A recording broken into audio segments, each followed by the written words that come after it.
누가복음 14장입니다. 14장 1절에 보면 지도자들 가운데 한 사람이 나옵니다. 공식적인 명칭은 아니며 사내들인 공의회의 한 구성원이든지 아니면 유명한 랍비 또는 유대인 사회에서 권력과 영향력이 컸던 지도급 인사였을 것인데요.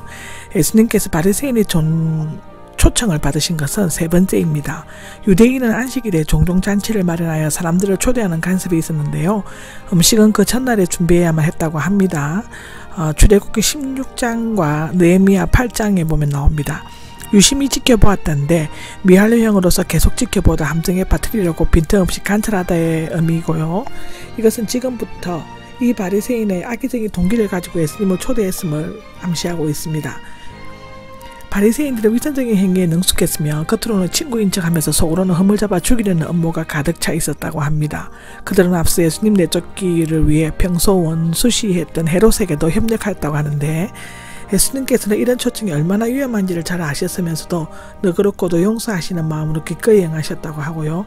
이로 말미암아 불치의 병을 앓던 사람이 고침을 받을 수 있었다고 합니다.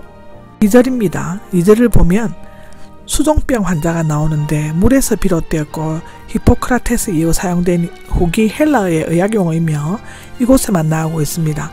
이 병은 근육과 혈액 속에 나쁜 물이 고여서 얼굴과 몸이 크게 부어올라 살갗이 물러지게 되는데 심장이나 신장에 결함이 있을 때 생기게 된다고 합니다. 그가 음식을 얻어먹기 위해 왔는지 병 고침을 받기 위해 왔는지는 분명치 않지만 그가 고침받음으로 말미암아 바리새인들에게 흠을 잡게 하는 빌미를 제공하게 되었다고 합니다. 3절입니다. 3절에는 병을 고치는 것이 옳으냐가 되어 있는데 그들은 생명이 위태로운 환자의 외에는 안식일에 병을 고쳐서는 안 된다는 규례를 가지고 있었습니다. 당연히 옳지 않다고 대답해야 하는데 그렇게 되면 백성들이 화를 낼 것이고 옳다고 하면 예수님을 반대할 근거를 잃게 될 것입니다. 율법은 자선 행위를 정죄하지 않았으며 오히려 그들은 자신들이 만들어 놓은 덫에 걸리는 격이 되었죠.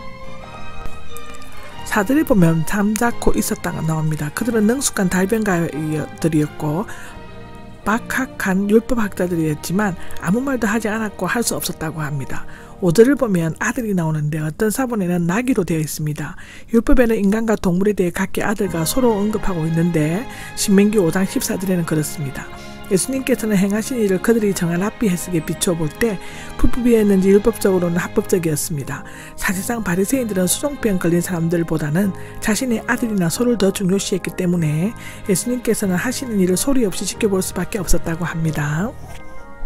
를 보면 윗자리를 고르는 것을 이래고 하고 나오는데 수종병 환자가 고침을 받고 돌아간 후 식사가 시작되었는데 초청받은 사람들은 서로 윗자리를 차지하려고 하였다고 합니다.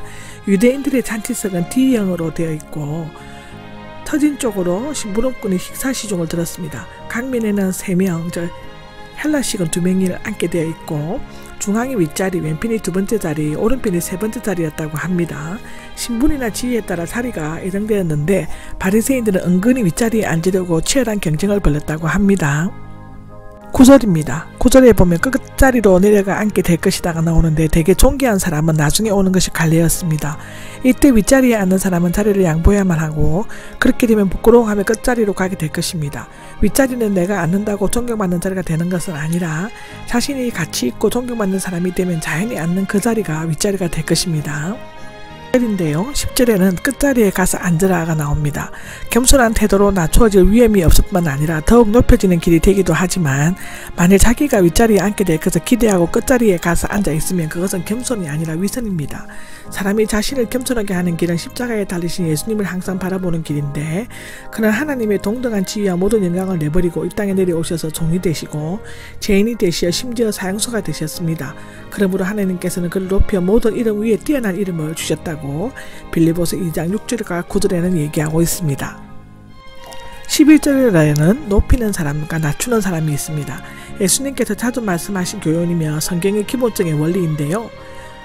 올라가는 길은 내려가고 내려가는 길은 올라간다. 높이 오를수록 추락의 위험은 더욱 커지게 되고 겸손한 자는 현세에서뿐만 아니라 하늘나라에서 높여지게 될 것이다 라고 마태복음 18장 4절에는 기록하고 있습니다. 12절인데요. 초대하지 말라가 나옵니다. 현재 명령으로서 계속적으로 습관적으로 하지 말라는 뜻인데, 앞에서는 초청받은 사람들이 윗자리를 차지하는 것에 대해서 말씀하셨고, 이제는 초청한 사람들에게 말씀하셨습니다. 이것은 친구나 형제나 친척이나 부유한 이에서 초대하지 말라는 것이 아니라 자신을 가시하거나 도로 보상을 받은 목적으로 초대하지 말라는 것입니다. 사실상 바리새인들은 자신을 알아주지 않거나 도로 보상받을 만한 물질이 없는 가난하고 병든 자들에게는 무관심했고 무시하기까지 하였다고 기록되어져 있습니다. 13절에는 초대하여라가 나옵니다. 바리새인들의 전통과 태도에 비춰볼 때 이 말씀은 실로 충격적이었고 혁명적이었습니다. 이미 모세율법에는 잔치에 가난한 자와 나그네, 고아, 과부 등을 청하도록 명해져 있는데 신명기에도 나옵니다. 그러나 예수님께서는 그것에 육체적으로 장애를 겪고 있는 자들을 포함시켰습니다. 그렇게 볼품 없는 자들을 도울 수 있는 동기가 사랑이며 그에게 주어질 것은 복입니다. 이 복은 곧 세상에서 보상될 수 없으므로 의인들이 부활할 때 보상을 받게 되는 것이었다고 고린도전서 15장 23절, 데살로니가전서 4장 16절, 요한계시록 20장 5장 6절에 나옵니다. 15절에서 24절까지는 큰 잔치의 비유입니다.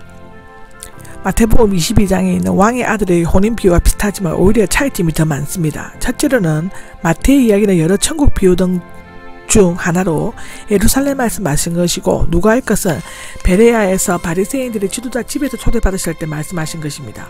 그리고 두 번째로는 마태의 것은 왕의 아들의 혼인잔치, 누가의 것은 어떤 사람이 베푼 큰 잔치에 관한 것입니다. 세 번째로는 마태의 것은 그리스도를 제표하려는 것에 대한 비판이고, 왕이 보낸 종들을 모욕하고 죽인 자들이 전멸되었음을 말하고 있습니다. 누가의 것은 무관심으로 잔치를 망쳐놓은 무례한 자들에 대해서 말하고 있습니다. 15절에 보면 잔치 음식이 나오죠. 함께 음식을 먹던 손님은 절실히 필요로 하는 자들에게 보상을 바라지 말고 나누어 주라는 것과 하늘에서의 보상에 관한 이야기를 듣고 기쁜 감명을 받았던 것 같습니다. 그의 말 가운데는 메시아 시대가 큰 잔치로 시작될 것이라는 유대인들의 믿음이 반영되어져 있고요. 복된 자들은 이 잔치에 참여할 수 있는 특권을 받은 자들이라고 기록합니다.